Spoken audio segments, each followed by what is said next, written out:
there's no courtesy rides. Let's have that world famous conversation when it comes to public transportation again. Bus fare. I like that. It's something that people have hated for decades. It's the fly in a lot of people's ointment. You know what I'm saying? No. It's the diet in a lot of people's cola. What? Because people would prefer the non-diet cola. Actually, Coke Zero is really good. 0 sugar, 0 calories. It's really good. That's not an endorsement. That's not sponsored. I haven't gotten any sponsorship for this channel. I can't really think of anybody that's going to sponsor a bus driver channel, but you never know. Maybe one day I'll get some sponsorships. You know what I mean? That'll be cool. Nobody cares. Bus fare. It's like the pee in the swimming pool of someone's life. That's how people feel about bus fare. It's like pee in the public swimming pool. That's nasty. But thanks to bus fare, there have been many disputes between passengers and bus operators. Let's take a look at one right now. I'm telling you, there's no courtesy rides. I'm telling you, there is no courtesy rides. You cannot ride the damn bus. Who we got a problem with? Go.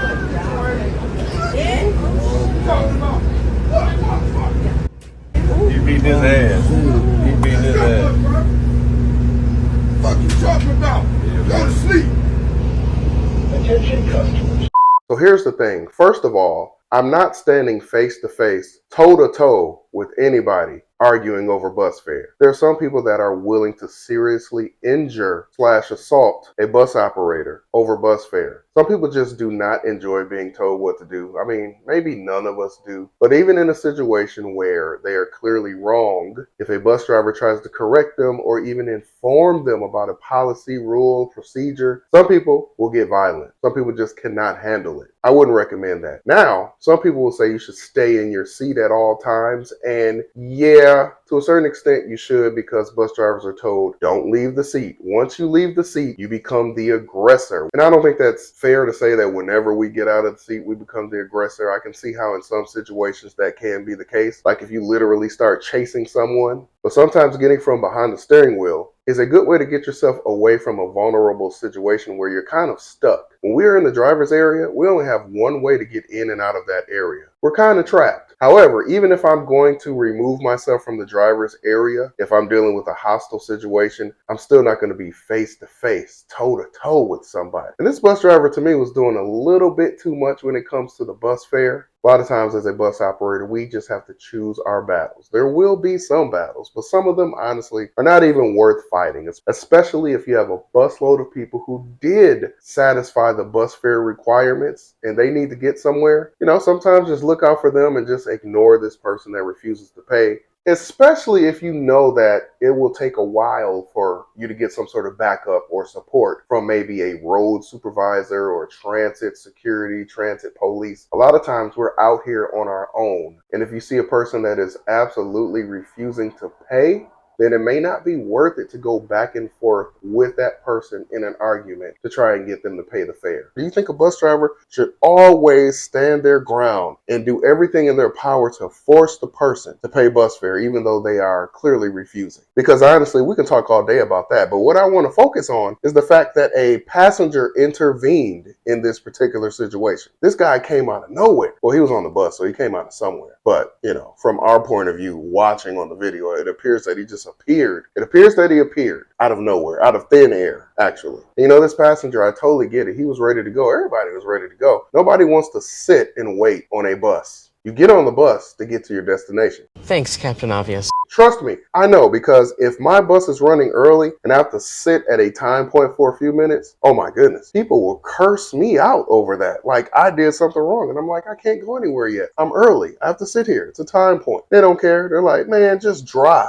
He ain't lying. So here's one of the major issues, especially where I work, and I'm pretty sure it's going to be similar everywhere. Like if a passenger physically assaults another passenger, then that's a problem. Like he grabbed him and threw him off the bus. And then once he got off the bus and I blocked it out, I'm not gonna show the part where he actually made contact with him with his fist in the other guy's face and the guy, you know, fell out. Gonna block that. I can't really show full-on fights on YouTube or social media, Facebook, anything like that. So anyway, this passenger assaulting another passenger, even though the person was refusing to pay, they were on the bus. So I'm just going to refer to them as a passenger at this point. Like, do you really think that after you have grabbed somebody up with your bare hands and thrown them off the bus, do you really think at that point I'm just going to be like, oh, okay, well, they're off the bus now, so let's go, y'all, let's go. No. I'm going to have to call that in. Now I'm going to have to file a report.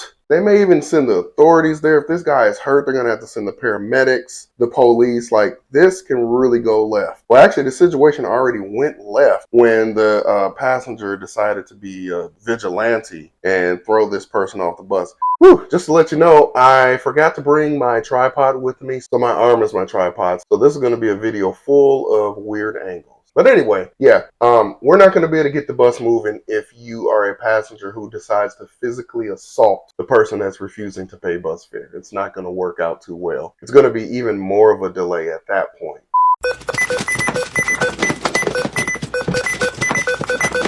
Good news, this bus does go to the mall.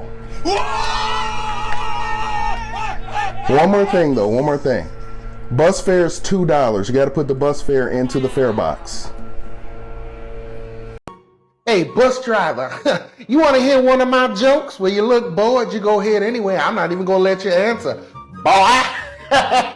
Anyway, you ever ate at Applebee's? You know how people like to eat at Applebee's? Yeah, well, they should eat at their competitor. You know who the competitor is? Tangerine grasshoppers. You don't get it? Tangerine grasshopper? Applebee's is a fruit and an insect. So the competitor, instead of Applebee's, is tangerine grasshoppers. You don't like that joke? You don't like it? Oh, you want me to get off your bus right now? I didn't think it was that bad. Why I gotta get off the bus? I'm not even at my destination, which is tangerine grasshoppers. I'm going there to eat.